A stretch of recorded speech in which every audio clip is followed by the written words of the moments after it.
Hello everyone, कैसे हैं आप लोग। सब कुछ बढ़िया है ना। आई थिंक सब कुछ अच्छा ही होगा और फिजिक्स भी बड़े अच्छे से चल रही होगी। तो अब तक हमने इलेक्ट्रिक फील्ड के अंदर यानी ये जो इलेक्ट्रोस्टैटिक्स वाला चैप्टर है इसके अंदर क्या क्या पढ़ लिया है बेटा। फर्स्ट चैप्टर कंप्लीट कर लिया है, यानी electric charge and electric field के एक एक टॉपिक के बारे में हम डिटेल में पढ़ चुके हैं। और आज जो हम शुरू करने वाले हैं वो इलेक्ट्रोस्टैटिक का दूसरा चैप्टर है, जिसके अंदर आप पढ़ेंगे पोटेंशियल और कैपेसिटर के बारे में। ठीक है, तो मैं हूं बेटा सक्षम वत्स, आपका फिजिक्स टीचर, और आज हम शुरू कर रहे हैं इलेक्ट्रोस्टैटिक्स का चैप्टर नंबर 2। तो उस चैप्टर नंबर 2 का नाम क्या है? Electric potential and capacitance. तो देखो, जैसा कि पिछले चैप्टर का नाम था इलेक्ट्रिक चार्ज एंड फील्ड, तो वहां सिर्फ हमने क्या पढ़ा? चार्ज के बारे में, और चार्ज के जो चारों तरफ स्पेस होता है उसके फील्ड के बारे में, और फील्ड में क्या क्या घटनाएं घटित होती हैं, क्या क्या चीज़ें हो सकती हैं, उन सब पहलुओं पर डिटेल से हम चर्चा कर चुके हैं। तो अब क्या है? अब है उसी से थोड़ा सा एक स्टेप आगे बढ़ते हैं तो आएगा पोटेंशियल। ठीक है, और पोटेंशियल के कंसेप्ट के खत्म होने के तुरंत बाद आएगा आपका कैपेसिटर। ठीक है, तो पोटेंशियल तक तो हम पढ़ेंगे क्या? सिर्फ एक टर्म, जैसे चार्ज एक टर्म है, फील्ड एक टर्म है, पोटेंशियल एक टर्म है। पर जब कैपेसिटर पढ़ेंगे तो कैपेसिटर एक डिवाइस आ जाएगी जिसके अंदर इन तीनों कॉन्सेप्ट्स को इस्तेमाल करेंगे। तो आज हम अपने टॉपिक को शुरू करते हैं। तो सबसे पहले हम पढ़ेंगे इलेक्ट्रिक पोटेंशियल। उससे पहले आपको एक चीज पढ़ना और जरूरी है, वो क्या है? Electric potential difference.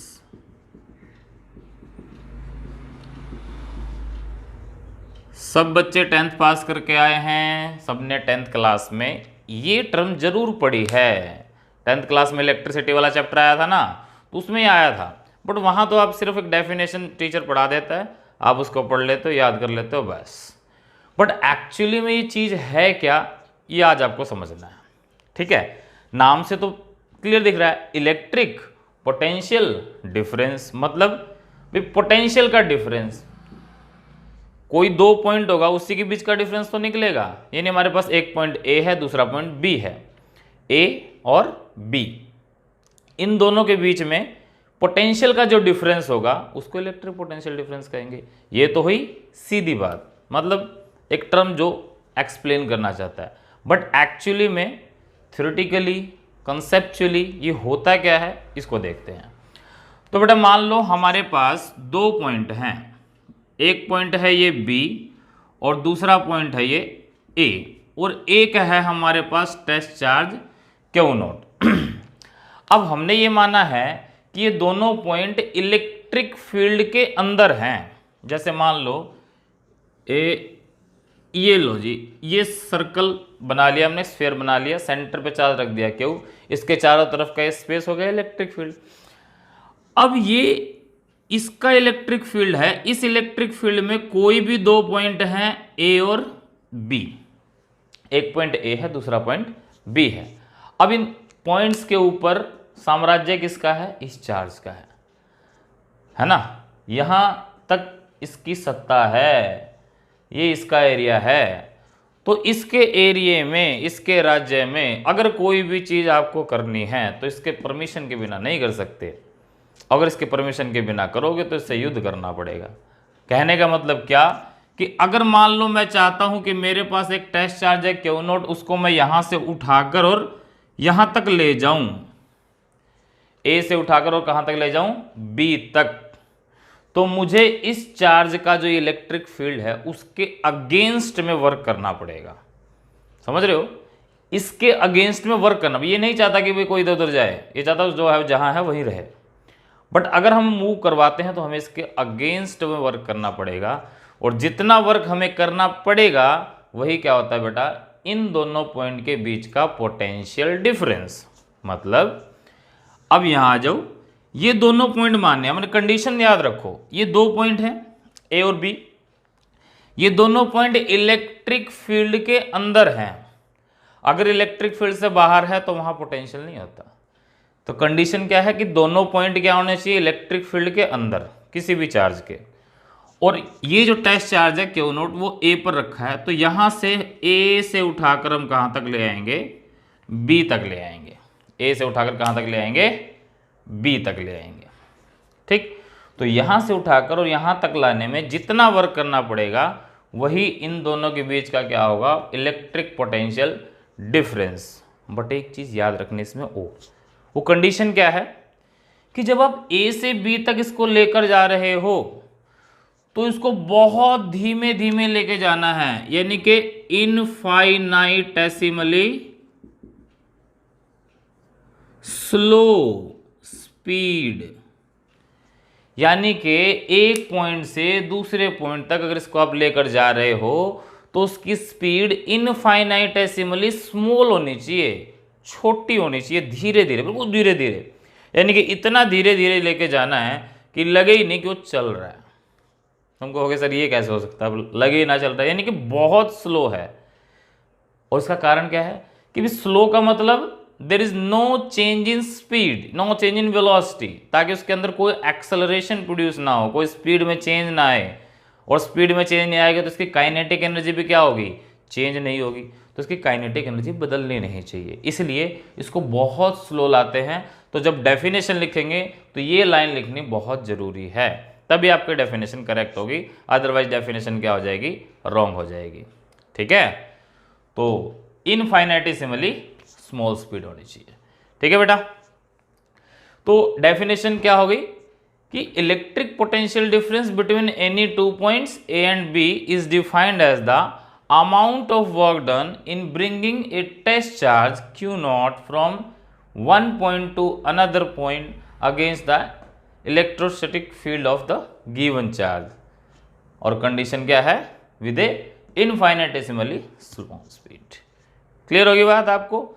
एक चीज और, अगर मान लो मैं इसको यहां से इधर से लेके आऊंगा या यहां से ऐसे लेकर आऊंगा, है ना, तीन अलग अलग रास्तों से लेकर आ रहा हूं मैं, चाहे किसी रास्ते से लेकर आओ, चाहे आप ऐसे लेकर आ जाओ, हर एक रास्ते में वर्क डन उतना ही आएगा। क्योंकि ये जो इलेक्ट्रिक फील्ड है, इलेक्ट्रोस्टैटिक फोर्स है, वो कंजर्वेटिव फोर्स होती है। ये आगे आएगा, अभी हम करेंगे इलेक्ट्रिक पोटेंशियल करने के बाद, कि वो पाथ पे डिपेंड नहीं करती, इनिशियल और फाइनल पॉइंट पे ही डिपेंड करती है। ठीक है, तो इसके डेफिनेशन समझ में आ गया आपको। अगर हम मैथमेटिकली इसको लिखेंगे तो कैसे लिखेंगे कि भी potential difference VB minus VA, potential difference at B and potential difference at A किसके बराबर होगा, VB माइनस VA। तो work done in moving the test charge from A to B upon Q naught, work done per unit test charge. और test charge को कहां से कहां move करवाया है, A से B। तो जब A से B में मूव करवाएंगे तो फाइनल पॉइंट B हो गया, इनिशियल A हो गया, तो final potential minus initial potential ये लिखेंगे। इसी तरह मान लो मैंने लिख दिया VA minus VB, VA minus VB, इसका मतलब क्या, अब फाइनल हो गया VA, तो B से लेकर A तक गए हैं, तो क्या लिखेंगे, work done in moving the test charge from B to A upon Q naught. इधर से इधर याद रखना है, इधर से इधर भी याद रखना है। यानी ये क्या दिया कि work done in moving the test charge from A to B क्या होगा, तो VB minus VA, B to A क्या होगा, तो VA माइनस VB। ठीक है, ये जो डेफिनेशन आई ये है इलेक्ट्रिक पोटेंशियल डिफरेंस की, और इसकी यूनिट क्या हो जाएगी इलेक्ट्रिक पोटेंशियल डिफरेंस की, तो पहले पढ़ी हुई है आपने, वोल्ट होती है इसकी SI यूनिट। ठीक है, वोल्ट क्या होती है इसकी SI यूनिट। तो ये हमने पढ़ लिया इलेक्ट्रिक पोटेंशियल डिफरेंस। ठीक है, अब क्योंकि हमने यहाँ इलेक्ट्रिक फील्ड भी पढ़ा है, इलेक्ट्रिक पोटेंशियल भी पढ़ा है ना, चार्ज है ना, चार्ज के चारों तरफ फील्ड है और उस फील्ड के अंदर ही पोटेंशियल है, तो इनमें कुछ रिलेशन तो होगा। तो एक रिलेशन देखते हैं क्या होगा। तो वो रिलेशन क्या होगा बेटा, अब मान लो हमारे पास ये चार्ज है प्लस Q, इसके चारों तरफ इसका इलेक्ट्रिक फील्ड है। इस इलेक्ट्रिक फील्ड में एक पॉइंट है आपका ये B और दूसरा पॉइंट है आपका ये A। तो हमें यही करना था ना भी, A से B तक इसको लेकर आना है। अब A से B तक इसको लेकर आना है, जितना वर्क करना पड़ेगा वो इन दोनों पॉइंट के बीच का क्या होगा, पोटेंशियल डिफरेंस होगा। ये भी हमने डेफिनेशन में किया है। मान लो इसके अंदर एक पॉइंट है P और यहाँ एक पॉइंट है Q, यानी कि इन दोनों पॉइंट के बीच में दो पॉइंट मान लिए P और Q, और टेस्ट चार्ज ये मान लिया कि कहाँ पर प्रेजेंट है, P पर प्रेजेंट है।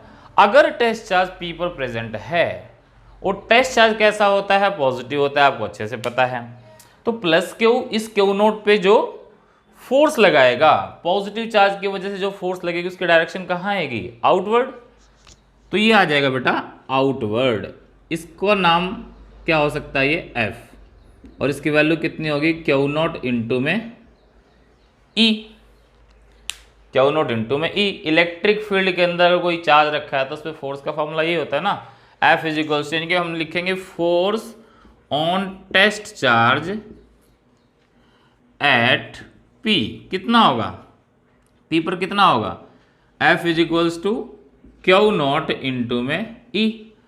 अब हमें मूव करवाना है इसको इस तरफ, फोर्स उधर लग रही है, हमें मूव इधर कराना है, एंगल हो गया 180 डिग्री। कुल मिलाया क्या है कि इस फोर्स के अगेंस्ट वर्क करना पड़ेगा, और अगेंस्ट वर्क करना पड़ेगा इसलिए नेगेटिव आएगा, ठीक है, इधर 180 डिग्री का हो जाएगा ना। तो ये जो वर्क डन है, अगर मैं वर्क डन निकालूं dw, तो कितना होगा, मान लो P से Q के बीच का डिस्टेंस dl है, dl इज द डिस्टेंस, तो वर्क कितना होगा, F dl कोस 180, एंगल 180 है, कोस 180 कितना होता है, -1, तो ये हो जाएगा F इंटू में dl। अब F की वैल्यू रख दो, F की वैल्यू क्या है,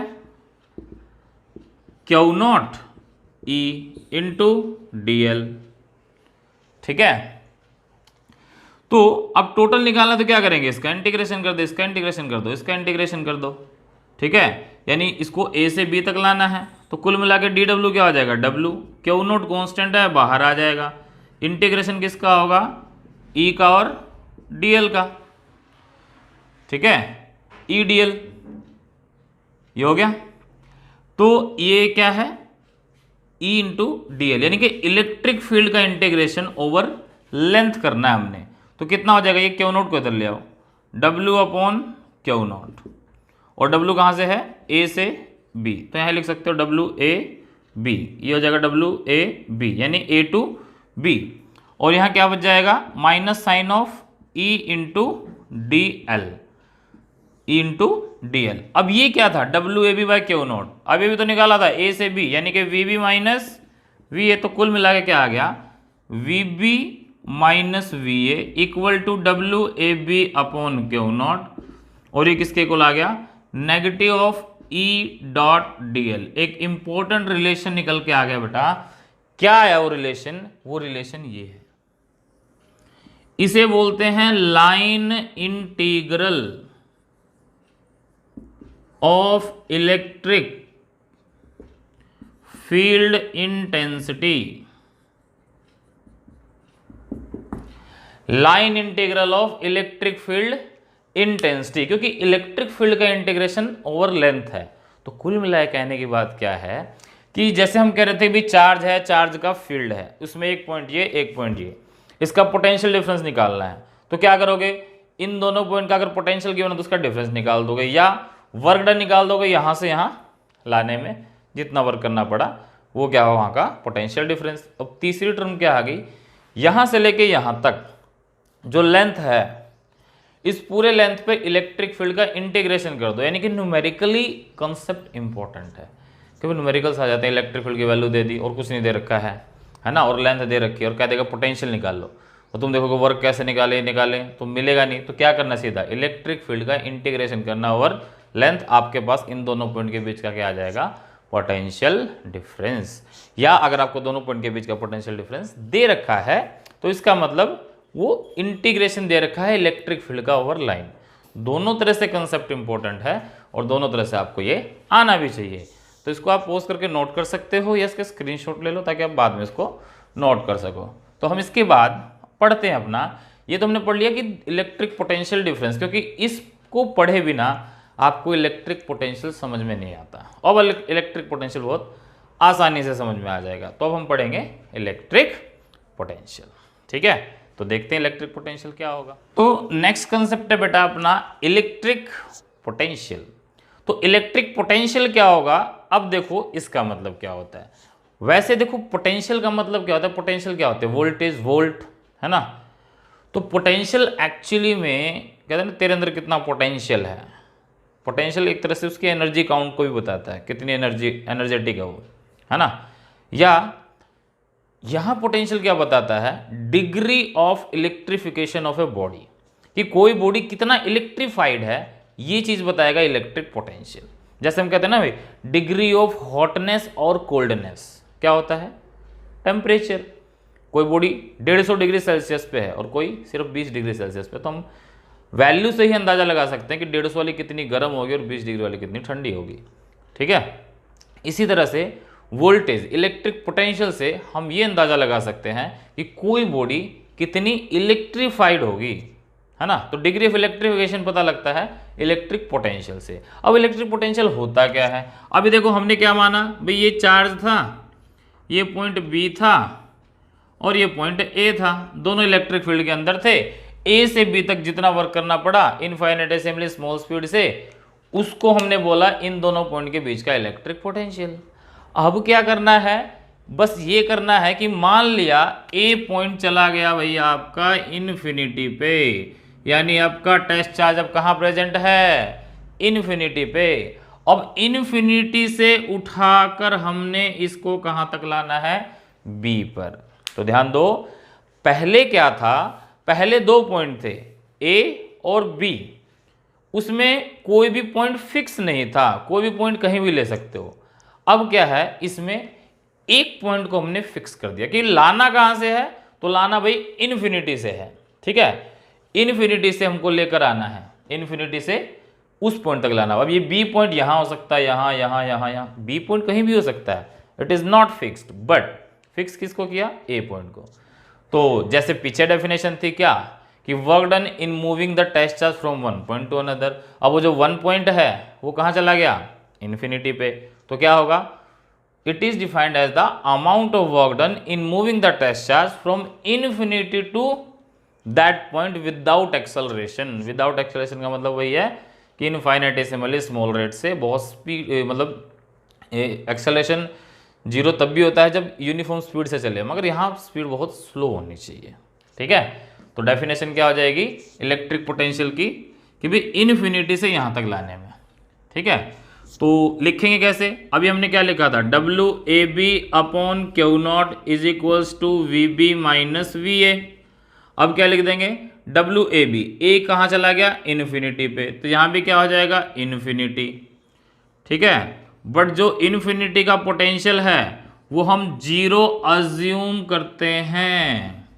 इन्फिनिटी का पोटेंशियल क्या करते हैं, जीरो अज्यूम करते हैं, क्योंकि इन्फिनिटी बहुत दूर है और ऐसा मानते हैं चार्ज का वहाँ इफेक्ट तो होगा नहीं, ठीक है या नहीं हमको नहीं पता, बट ऐसा अज्यूम किया जाता है क्योंकि कैलकुलेटेड तो है नहीं।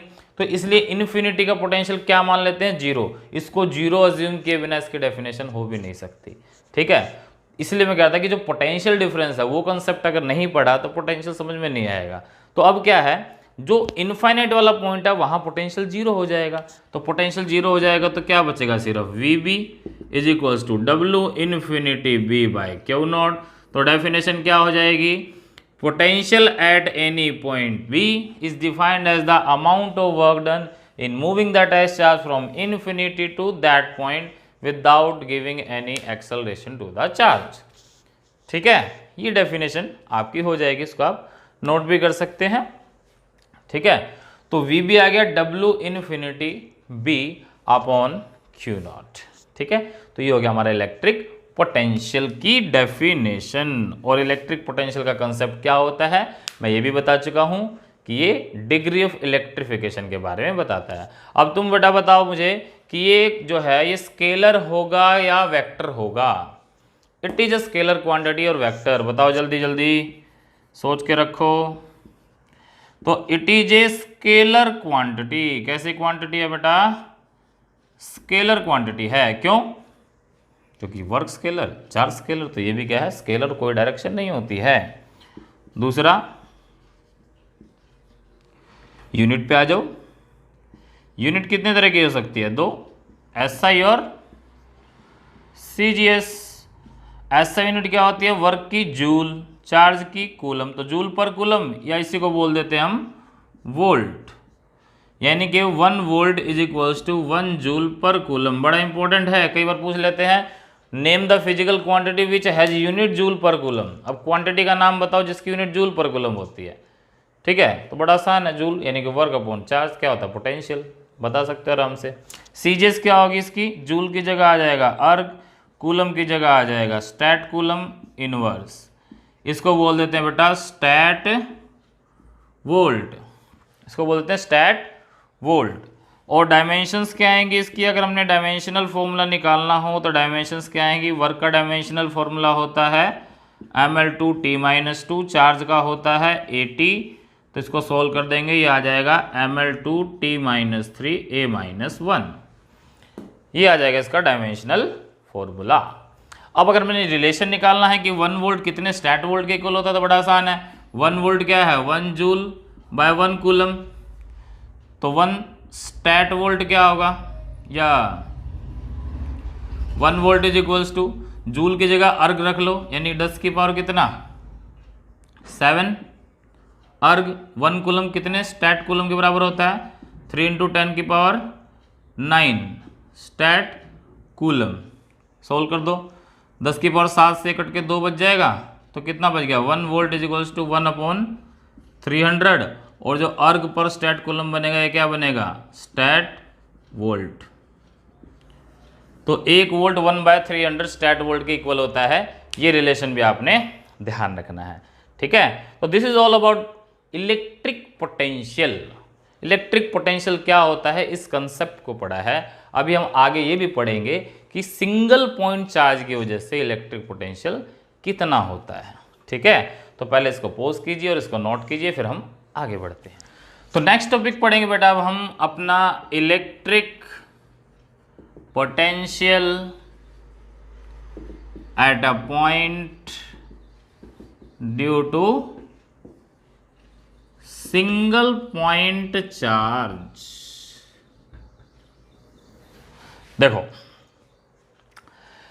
अब तक हमने पढ़ा है पोटेंशियल होता क्या है, अब हम पढ़ेंगे कि सिंगल पॉइंट चार्ज है तो उसकी वजह से पोटेंशियल कितना हो सकता है, क्या फॉर्मूला आएगा। जैसे हमने ये पढ़ा था ना भी इलेक्ट्रिक फील्ड क्या होता है F/Q0 force per unit test charge, फिर electric field due to single point charge निकाला था, वो आया था KQ/R²। तो ये सिंगल पॉइंट चार्ज का फॉर्मूला था, तो ऐसा फॉर्मूला पोटेंशियल के लिए भी आएगा, तो हमने भी किया नहीं है, तो वही अब हम करेंगे। तो इलेक्ट्रिक पोटेंशियल निकालना है सिंगल पॉइंट चार्ज की वजह से, तो ये ले लो जी आपका +Q चार्ज, ठीक है, ये हमारे पास +Q चार्ज है, इसकी वजह से एट ए डिस्टेंस R एक पॉइंट है P, जहां आपको ये बताना है कि कितना इलेक्ट्रिक पोटेंशियल होगा। तो अभी भी पढ़ा ही हमने, सीधे डेफिनेशन क्या आएगी कि भाई कहाँ जाओगे, सीधे इन्फिनिटी पे, कि भाई टेस्ट चार्ज इन्फिनिटी पे पड़ा हुआ है, वहां से उसको उठाकर और P पॉइंट तक लाना है, जितना वर्क करना पड़ेगा वही क्या होगा वहां का इलेक्ट्रिक पोटेंशियल। अब ध्यान ये रखना है कि जब इलेक्ट्रिक पोटेंशियल डिफाइन करते हैं तो जो टेस्ट चार्ज है इसकी वैल्यू यूनिट लेते हैं, यानी कि electric potential at P is the amount of work done in moving the test charge, ये होगा कैसा unit positive test charge from infinity to that point, ठीक है। तो कैसे सोल्व करेंगे इसको, कैसे सोल्व करेंगे देखते हैं। P पॉइंट तक लाना है, इन्फिनिटी से उठाकर लाना है, कैसे ला सकते हैं, दो काम हो सकते हैं, या तो आप वर्क कैसे निकाल लो इन्फिनिटी से P या P से इन्फिनिटी, क्योंकि फोर्स आपकी कैसी है कंजर्वेटिव है, फोर्स कैसी है कंजर्वेटिव है। इसको हम आगे अभी प्रूफ भी करेंगे कि कंजर्वेटिव है तो कैसे है। उससे पहले हम ये पढ़ते हैं कि भाई इन्फिनिटी से P पॉइंट तक लाना है तो कितना वर्क करना पड़ेगा। उसके लिए क्या मान लिया कि भाई P और इन्फिनिटी के बीच में 2 पॉइंट हैं, P और इन्फिनिटी के बीच में क्या मान लिए 2 पॉइंट मान लिए A और B, और ये मान लिया कि जो test charge unit positive test charge है वो फिलहाल A पर है। कुछ इस तरह से कर सकते हैं, जैसे मान लो हमें ये पता भी यहाँ से मुझे 100 किलोमीटर जाना है, और 100 किलोमीटर जाना है तो मुझे कितना खर्च करना पड़ेगा ये मुझे नहीं पता, मगर मुझे ये पता चला कि भाई यहाँ से मैं 1 किलोमीटर जाता हूँ ना, तो 1 किलोमीटर जाने में मुझे 10 रुपये खर्च करने पड़ते हैं, तो 100 किलोमीटर जाने में कितने करने पड़ेंगे, 10 × 100 यानी कि 1000 रुपये खर्च करने पड़ेंगे। तो इसी तरह से यहाँ हम 2 पॉइंट मान लेते हैं, हम ये मान लेंगे कि भाई यहाँ ए से बी तक आने में कितना वर्क करना पड़ रहा है, वो निकाल के सीधा इंटीग्रेट कर देंगे, इन्फिनिटी से पी तक हमारा क्या आ जाएगा, इलेक्ट्रिक पोटेंशियल। बड़ा आसान है। तो देखते हैं, अब हमने मान लिया कि भाई जो ये क्यू नोट चार्ज है वो यहाँ से कितनी दूरी पर है, x डिस्टेंस पे है, और ये जो ए बी है इनके बीच का डिस्टेंस कितना है, dx है। ठीक है, अब ये तो हो गया।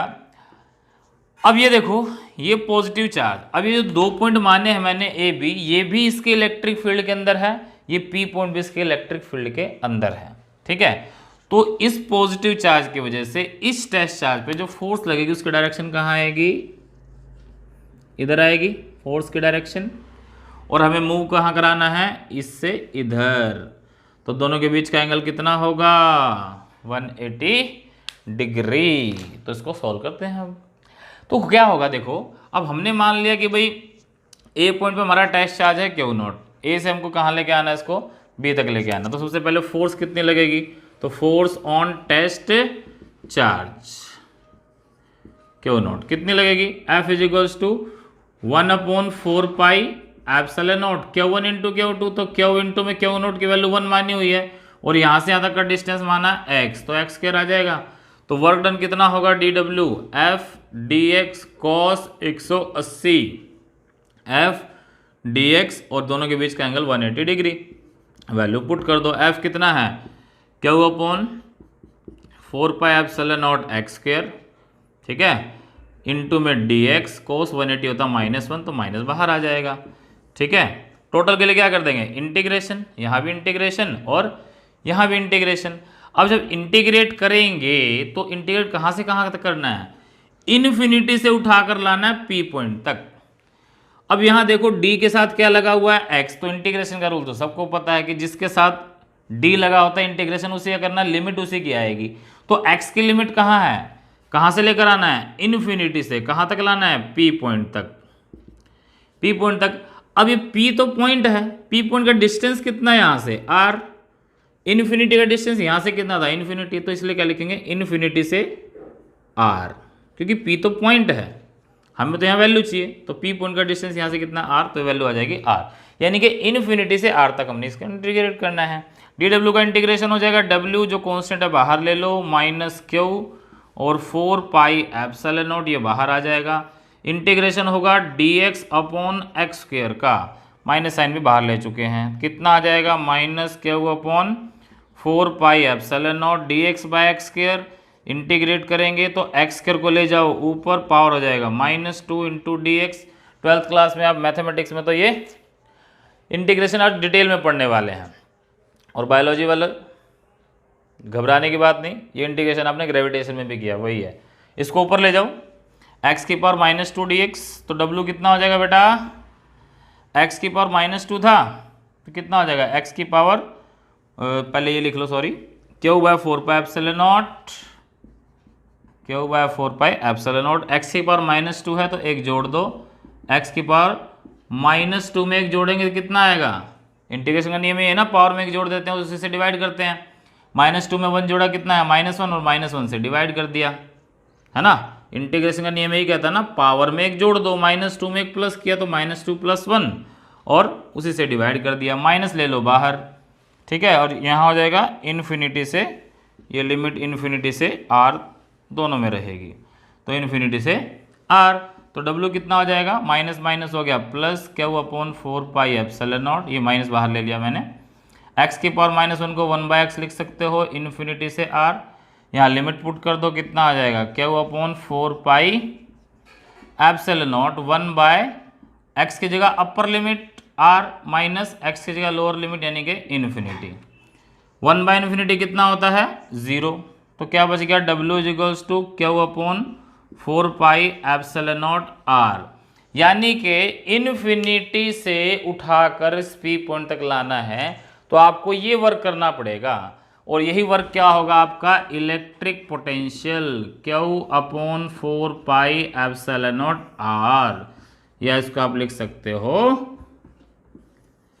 K/r।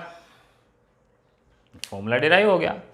तो इसको पोज करो, नोट करो या स्क्रीनशॉट ले लो ताकि आप इसको बाद में नोट कर सकें। ठीक है, तो ये हमारा फॉर्मूला आ गया। अब इस फॉर्मूले को ही डिस्कस करते हैं थोड़ा सा कि भाई ये फॉर्मूला क्या क्या बता रहा है। और तो जैसे कि आपने फॉर्मूला देखा, V का फॉर्मूला क्या है, K/Q/r, है ना। इलेक्ट्रिक फील्ड में क्या आता था, K/Q/r²। तो वहां r² के इनवर्सली था और यहाँ पोटेंशियल क्या है, ओनली r के इनवर्सली है। तो क्या फर्क है दोनों में, तुम कह दोगे सर बस एक में r² है और एक में r है। इलेक्ट्रिक फील्ड था K/Q/r²। इसका मतलब ये है कि अगर मैं डिस्टेंस को डबल करता हूं तो ज्यादा तेजी से कौन चेंज होगा, इलेक्ट्रिक फील्ड। मान लो डिस्टेंस को 2 गुना किया तो इलेक्ट्रिक फील्ड 4 गुना कम होगा, यहाँ पोटेंशियल 2 गुना ही कम होता है। ठीक है, ये इंपॉर्टेंट एक पॉइंट है इसके बीच में। तो हमारे पास V का फॉर्मूला आ गया K/Q/r। अगर हम यहाँ से देखें कि इफ r इज इन्फिनिटी, यानी कि पॉइंट इन्फिनिटी पे हो, तो पोटेंशियल यहाँ से कितना आएगा, 0। जैसा कि हमने एज्यूम भी किया था, यहाँ से निकालोगे तो 0 ही आएगा, है ना। किसी के बटे में इन्फिनिटी क्या होता है, 0। दूसरा आप देख सकते हो कि जो पोटेंशियल है वो डायरेक्टली प्रोपोर्शनल है चार्ज के और इनवर्सली प्रोपोर्शनल है डिस्टेंस के। मतलब जितना ज़्यादा चार्ज होगा पोटेंशियल उतना ज़्यादा आएगा, जितना कम होगा पोटेंशियल उतना कम होएगा। इसी तरह डिस्टेंस बढ़ाते जाओ पोटेंशियल कम होता जाएगा, डिस्टेंस घटाते जाओ, यानी कि चार्ज के जितना नज़दीक जाओगे उतना ही आपका पोटेंशियल क्या होता जाएगा, इंक्रीज। और जितना ही चार्ज से दूर जाओगे उतना पोटेंशियल क्या होता जाएगा, डिक्रीज। ठीक है, और एक चीज़ और नोट करने की है, वो क्या है, वो है कि हमने चार्ज अभी लिया था पॉजिटिव, तो आंसर क्या निकल के आया, पॉजिटिव। अब अगर चार्ज नेगेटिव ले लेंगे तो पोटेंशियल क्या आएगा, नेगेटिव। यानी कि for positive charge V is positive and for negative charge V is negative. यानी कि पॉजिटिव चार्ज लोगे तो पोटेंशियल पॉजिटिव, नेगेटिव चार्ज लोगे तो पोटेंशियल नेगेटिव। बड़ा इंपॉर्टेंट कंसेप्ट है, ध्यान रखना क्या कि ये जो V आ गया K/Q/r, इसका मतलब ये है कि जब चार्ज पॉजिटिव लिया तो पॉजिटिव और नेगेटिव लिया तो नेगेटिव। पिछले केसेस में हमने क्या किया है, फोर्स में या फील्ड में, चाहे चार्ज पॉजिटिव था चाहे नेगेटिव था, हम तो चार्ज का मैग्नीट्यूड लेके चलते थे। बट यहाँ चार्ज आपको प्लस है तो प्लस लेके चलना है और माइनस है तो माइनस लेकर चलना है, ये ध्यान रखना है, क्योंकि ये स्केलर क्वांटिटी है। यहाँ मैग्नीट्यूड की बात नहीं हो रही, यहाँ सीधे सीधे यानी डायरेक्शन की बात नहीं हो रही, सॉरी, सीधे सीधे वैल्यू पुट करनी है। पॉजिटिव है तो पॉजिटिव, नेगेटिव है तो नेगेटिव। एक इसमें और क्या पूछा जाता है, वो पूछा जाता है ग्राफ। ग्राफ कैसे, तो देखो मान लो ये ग्राफ है, ठीक है, यहाँ मैंने दे दिया V और यहाँ दे दिया मैंने R। तो V और R का ग्राफ कैसा बनेगा, इस तरह का। एक ग्राफ और बन सकता है इसका, इसी का V और R का, वो इस तरह से होगा। ये नेगेटिव ऑफ V हो गया, ये R पॉजिटिव, डिस्टेंस हमेशा पॉजिटिव होता तो नेगेटिव साइड नहीं बन सकते, तो ये ग्राफ इस तरह का आ जाएगा। ठीक है, ये है Q ग्रेटर देन 0 के लिए, ये है Q लेस देन 0 के लिए। मतलब अगर पॉजिटिव चार्ज है तो ऐसा ग्राफ आएगा, नेगेटिव चार्ज है तो ऐसा ग्राफ आएगा। बड़ा इंपॉर्टेंट ग्राफ कई बार पूछते हैं, ध्यान रखना। अगर मान लो मैं V का 1/r के साथ बनाता हूँ तो ये आएगा, और V का ही इस 1/r के साथ ही बनाऊँ, ये 1/r इधर ही है, ये नेगेटिव में V है, तो इस तरह से आएगा। ये Q ग्रेटर देन 0, ये Q लेस देन 0, क्योंकि R के तो इन्वर्सली है बट 1/r के डायरेक्टली है। तो ये ग्राफ कई बार पूछे जाते हैं, बट ध्यान से इसको करना है। ठीक है, इसी तरह चार्ज का भी बना सकते हो, डायरेक्टली का सीधा ग्राफ बनेगा, नेगेटिव में नीचे बन जाएगा। ठीक है, आप कर सकते हो उसको आराम से। तो इसको पोज कीजिए, नोट कीजिए या स्क्रीनशॉट लीजिए फटाफट। हम फिर इसके बाद आगे बढ़ते हैं और करते हैं इसके कुछ छोटे से न्यूमेरिकल्स। तो बेटा न्यूमेरिकल करने से पहले हम एक बार सुपर पोजिशन प्रिंसिपल देख लेते हैं। अब तक हमने सुपर पोजिशन प्रिंसिपल देखे हैं दो, कौन कौन से, फोर्स का और इलेक्ट्रिक फील्ड का। Super position of electric force यानी कि कूलम फोर्स, और सुपरपोजिशन प्रिंसिपल इन इलेक्ट्रिक फील्ड, दोनों में क्या करते थे कि भाई एक पॉइंट दे रखा था, एक चार्ज दे रखा था, उसके चारों तरफ बहुत सारे चार्ज थे, उस चार्ज पे कितना फोर्स कितनी लगेगी या फील्ड कितना होगा ये निकालना होता था। तो हम क्या करते थे, इंडिविजुअल निकाल के सबका वेक्टर सम कर देते थे, है ना। बट यहाँ क्या है, यहाँ चार्ज स्केलर क्वांटिटी है, तो बस फर्क कितना आ जाएगा, मान लो अपने पास एक चार्ज है या एक पॉइंट है P, अब एक चार्ज है Q1 यहाँ पर, ये आपका Q2 हो गया, Q3, Q4, Qn,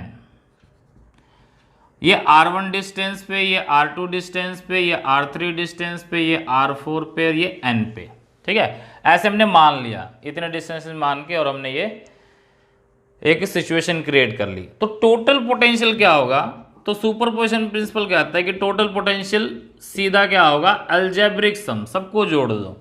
तो पहला क्या होगा, KQ1/R1, दूसरा क्या होगा KQ2/R2, तीसरा ऐसे ही KQ1/Rn। तो K बाहर आ जाएगा, अंदर होगा Q1/R1 plus Q2/R2 plus Q3/R3 up to so on, बस खत्म बात। इसी को थोड़ा सा इकट्ठा लिखोगे तो सिग्मा की फॉर्म में लग दो, ये हो गया। जिसको चेंज हो रहा है उसको I लिख देंगे, 1 2 3 4 आ रहा है ना, तो QI, ऐसे नीचे भी RI, और I कहाँ से कहाँ तक जा रहा है, 1 से लेकर N तक। ये सुपरपोजिशन प्रिंसिपल है, इसी का इस्तेमाल करेंगे अभी न्यूमेरिकल्स के अंदर। कैसे करेंगे तो देखो, ठीक है, बड़ा आसान सा था, जल्दी करवा दिया मैंने इसलिए। तो इसको हम समझते हैं थोड़े से न्यूमेरिकल के अंदर। न्यूमेरिकल क्या है, पहले भी तुमने किया है।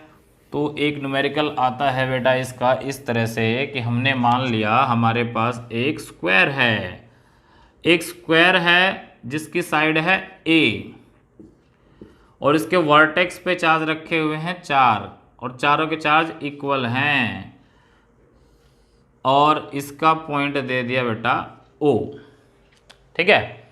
O पॉइंट दे दिया और पूछ लिया कि इस O पॉइंट का इलेक्ट्रिक पोटेंशियल बताओ कितना होगा।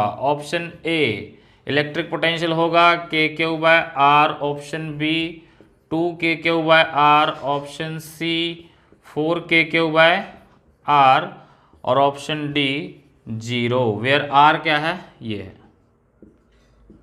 यहाँ से, क्योंकि ये डायगोनली सेम होते हैं। तो बताओ क्या आंसर होगा, मन में सोचो। सबका आंसर ये है ना, 0। अभी तक तो ये पढ़ा है, इक्वल चार्ज दे रखे हैं और बीच पे हम फोर्स निकालते थे 0, फील्ड निकालते थे 0, तो पोटेंशियल भी 0 आएगा। ऐसा नहीं है, जिनका आंसर ये है वो गलत है। Right answer is 4KQ/R। क्यों, क्योंकि मैंने बताया ये स्केलर क्वांटिटी है। स्केलर क्वांटिटी में डायरेक्शन नहीं देखनी हमने, सिर्फ क्या देखना है, पॉइंट देखना है, चार्ज देखना है, सीधे उठा के पोटेंशियल निकाल देना है। V1 plus V2 plus V3 plus V4। V1 कितना है KQ/R, ये भी कितना आएगा KQ/R, ये भी कितना आएगा KQ/R, ये भी कितना आएगा KQ/R, क्योंकि चार्ज बराबर है, डिस्टेंस बराबर है, इसलिए क्या हो जाएगा 4KQ/R। बड़ा सिंपल क्वेश्चन था। इसे कहते हैं सुपरपोजिशन प्रिंसिपल ऑफ पोटेंशियल। तो चाहे बेटा स्क्वायर आ जाए, हेक्सागन आ जाए, पेंटागन आ जाए, आपने सीधे सीधे चार्ज और वैल्यू निकाल के जोड़ देना है। हाँ, अगर मैं कह दूं ये माइनस चार्ज हो गया, ये माइनस हो गया, अब कितना हो गया, तो सीधी सी बात है, 2 पोटेंशियल पॉजिटिव और 2 पोटेंशियल नेगेटिव, टोटल क्या हो जाएगा 0। डजेंट मैटर कि माइनस चार्ज यहाँ प्रेजेंट है, यहाँ यहाँ यहाँ कहाँ प्रेजेंट है, मगर हमने देखना 2 पॉजिटिव 2 नेगेटिव, खत्म, 0 हो जाएगा।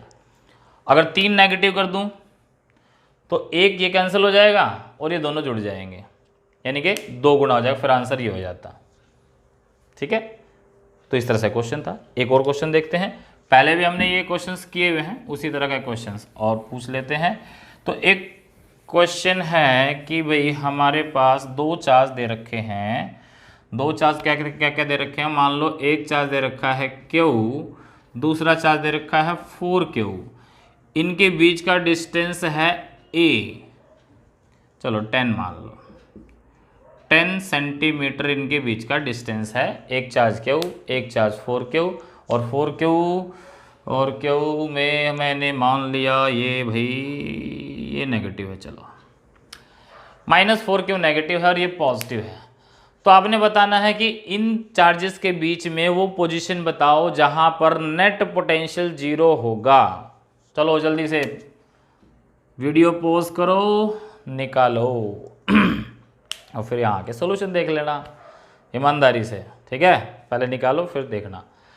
तो सॉल्व करते हैं। ये पॉइंट ए हो गया, ये पॉइंट बी हो गया। मैंने मान लिया भाई यहाँ से x डिस्टेंस पे वो पॉइंट है जहाँ पर पोटेंशियल 0 होगा, तो ये कितना होगा 10 - x, सीधी सी बात है ना, सीधी बात, नो बकवास, क्लियर है। तो x 10 - x, तो देखते हैं।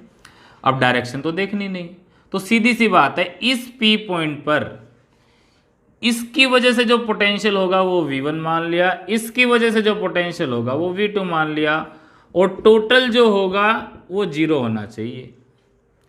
V1 + V2 0 होना चाहिए। तो V1 कितना होगा KQ/R, R कितना है इसका x, तो KQ/x। V2 कितना होगा +KQ, Q कितना है -4Q है ना।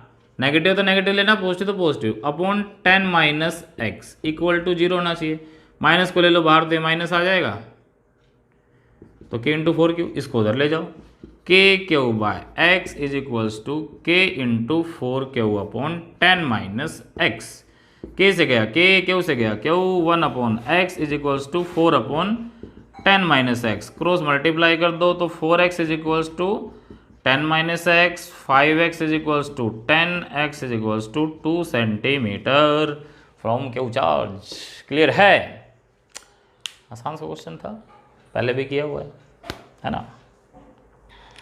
तो आगे बढ़ते हैं, पोज करो, नोट करो, सॉल्व करो, बढ़ते आगे। एक क्वेश्चन और देखते हैं, बड़ा अच्छा क्वेश्चन है। क्वेश्चन है आपके पास एक रिंग दे दी, ये रिंग दे दी,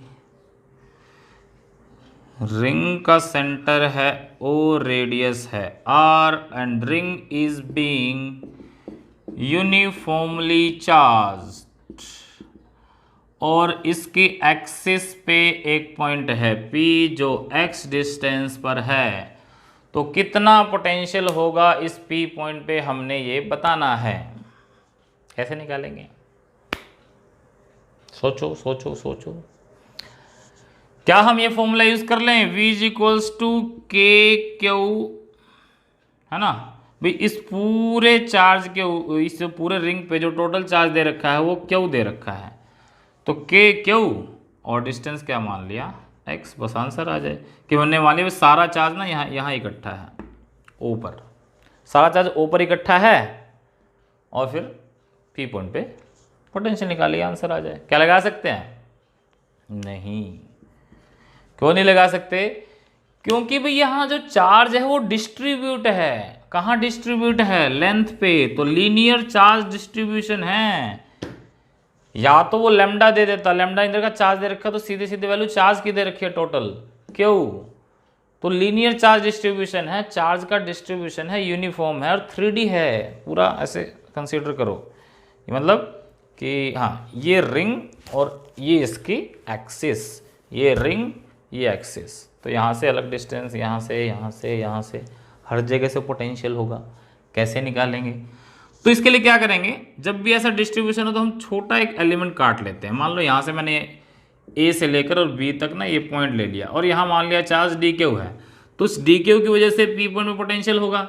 इस डिस्टेंस को ले लिया मैंने R, और R कितना होगा R² + x² का √ राइट एंगल ट्रायंगल से। तो एक छोटा सा एलिमेंट ले लिया, तो छोटा सा पोटेंशियल कितना होगा, dV = KQ/R फॉर्मूला होता था, तो Q कितना हो जाएगा DQ, क्योंकि DQ है यहाँ पे चार्ज, और यहाँ से यहाँ तक का डिस्टेंस कितना है r, अभी r रख रहा हूँ, बाद में वैल्यू रख लूँगा, तो dV इतना आ गया। अब ऐसे ऐसे DQ बहुत सारे होंगे, यहाँ से यहाँ तक DQ होगा, फिर यहाँ से यहाँ तक होगा, फिर यहाँ से यहाँ तक होगा, है ना, बहुत सारे होंगे। इसके बिल्कुल सामने ले लूँ, यहाँ पे उतनी लेंथ का DQ, तो ये डिस्टेंस भी बराबर आएगा, तो उतना ही आएगा। तो हर छोटे छोटे छोटे छोटे छोटे छोटे DQ की वजह से पोटेंशियल उतना ही आएगा, क्योंकि डिस्ट्रीब्यूशन यूनिफॉर्म है। तो टोटल निकालना तो क्या कर दोगे, इंटीग्रेशन पूरे लूप पे, तो dV का इंटीग्रेशन हो जाएगा V, और ये क्या है K बाहर आ जाएगा, R डिस्टेंस बाहर आ जाएगा, इंटीग्रेशन हो जाएगा DQ का, और डी क्यू का इंटीग्रेशन करेंगे तो क्या आएगा, क्यू अपॉन आर। ठीक है, तो फाइनल आंसर आ गया के क्यू अपॉन आर की वैल्यू रख दो, R square plus X square का अंडर रूट। तो फाइनल आंसर आएगा ये K Q by R square plus X square का अंडर रूट। और अगर मान लो चार्ज ना दे रखा होता, लैम्डा दे रखा होता, चार्ज पर यूनिट लेंथ, तो क्यू क्या लिख देते, लैम्डा इंटू एल। एल की जगह क्या आ जाएगा, 2 पाई आर। ये वाले यहाँ पुट कर देते, वी का फॉर्मूला आ जाता K into lambda into 2 pi R upon R square plus X square का अंडर रूट। ठीक है, तो ये हो जाता हमारा इस तरह का क्वेश्चन। कोई दिक्कत किसी को, आई थिंक नहीं होनी चाहिए। ठीक है, क्लियर है सबको, तो नोट करो, पॉज करो। तो एक क्वेश्चन और देखते हैं बेटा, एक न्यूमेरिकल और देखते हैं। न्यूमेरिकल क्या है कि हमारे पास ऐसे छोटे छोटे छोटे छोटे बहुत सारे स्फेरिकल बॉडीज दे रखी हैं, और स्फेरिकल बॉडीज दे रखी हैं जिनके ऊपर चार्ज है क्यू। एक स्फीयर पे चार्ज कितना दे रखा है, क्यू। और ये जो टोटल है ये 27 स्फीयर्स हैं, 27 छोटे छोटे स्फीयर्स हैं। हर एक का चार्ज क्यू है और हर एक की जो रेडियस है वो स्मॉल आर है। ठीक है, ऐसा हमने मान लिया कि भाई 27 स्फीयर दे दिए, छोटे छोटे छोटे छोटे, और फिर उनका जो चार्ज है हर एक स्फीयर का वो क्यू है, या स्फीयर मान सकते हो, वाटर ड्रॉप मान सकते हो, कई क्वेश्चंस में इस तरह से दिया होता है। इन सबको मिला दिया और एक बड़ा स्फीयर बना दिया, बड़ा ड्रॉप बना दिया। मान लो 27 वाटर ड्रॉप थे, हर एक ड्रॉप पे चार्ज क्यू, हर एक की रेडियस आर थी, मिलाकर एक बड़ा ड्रॉप बनाया। बड़े ड्रॉप की रेडियस कैपिटल आर है, तो हमें ये बताना है कि बड़े ड्रॉप का पोटेंशियल कितना होगा, बड़े ड्रॉप का पोटेंशियल कितना होगा। तो देखो इस तरह का अगर क्वेश्चन आया तो मैं पहले आपको एक शॉर्टकट बताता हूँ, फिर इसको हम डिटेल में भी सॉल्व करेंगे। तो शॉर्टकट क्या है कि इस तरह का क्वेश्चन आ जाए तो आपने v क्या निकालना है, मान लो इसको मैं v डैश मान लेता हूँ। तो ये जो बड़े का पोटेंशियल आएगा v डैश, वो क्या आएगा, n की पावर 2/3v। ये फॉर्मूला है, याद रख लो। कभी भी ऑब्जेक्टिव टाइप क्वेश्चन आ गया तो सीधा यह लगाओ, आंसर आ जाएगा। नहीं तो लंबा चौड़ा क्वेश्चन तो करना पड़ेगा, कर देंगे उससे भी, बट अगर इससे करें सोल्व तो क्या आंसर आएगा, तो v डैश कितना आएगा, n की पावर 2/3। n कितना है, 27 ड्रॉप थे ना, तो 27 की पावर 2/3 इंटू वी। वी क्या है, एक का पोटेंशियल, वो दे रखा होगा आपको।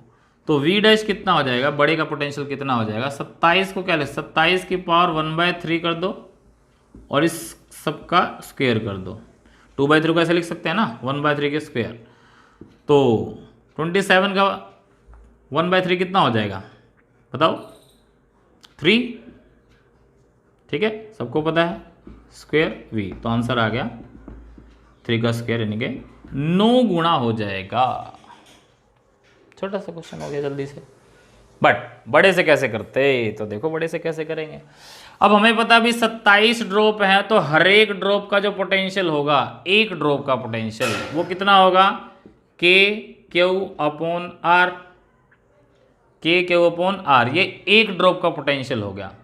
ठीक है, अब देखो इसको मिलाकर बड़ा बना दिया। जब उसको मिलाकर बड़ा बनाएंगे, हैं छोटे छोटे थे, मिलाकर एक बड़ा बना दिया, तो वो क्वांटिटी ढूंढो जिसमें चेंज नहीं हो रहा। किस में चेंज नहीं हो रहा, अगर दोनों को जोड़ के, इन 27 को जोड़ के एक बड़ा बनाया है, तो क्या इनका जो वॉल्यूम है वो एक जैसा नहीं रहेगा। जितने ड्रॉप थे 27 के 27, इनका जो वॉल्यूम होगा इसका वॉल्यूम होगा बराबर होगा, है ना। तो जो वॉल्यूम है ऑफ 27 ड्रॉप्स और वॉल्यूम ऑफ बिगर ड्रॉप, ये बराबर होंगे, है ना। तो 27 ड्रॉप का वॉल्यूम कितना होगा, एक का volume 4/3 pi R cube into में 27। एक का वॉल्यूम स्फीयर है ना, स्फीयर का वॉल्यूम 4/3 पाई आर क्यूब, और बिगर का कितना होगा 4/3 पाई कैपिटल आर क्यूब। तो 4/3 पाई से 4/3 पाई कैंसिल हो जाएगा यहाँ पे, और आर क्यूब इक्वल टू कितना आएगा 27 आर क्यूब, और आर कितना आ जाएगा 27 का क्यूब रूट निकाल दो, कितना आएगा 27 का क्यूब रूट 3 आर। तो आर आ गया 3r। इसका मतलब जो बड़ा ड्रॉप है उसकी रेडियस कितनी है, छोटे ड्रॉप के रेडियस के 3 गुना। तो इसका पोटेंशियल कितना होगा, वी डैश कितना होगा, फॉर्मूला क्या होता है, के इंटू में क्यू अपॉन आर, है ना। इसका जो चार्ज मान लिया वो क्यू है, तो निकाल दो के, वी डैश इक्वल्स टू के।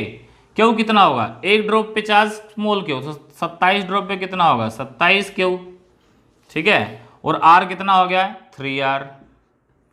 3 से कितने पे कट गया, 9 पे, तो ये आ गया 9 के क्यू बाय आर। और ये क्या था, एक ड्रॉप का पोटेंशियल, तो 9v सेम आ गया, है ना।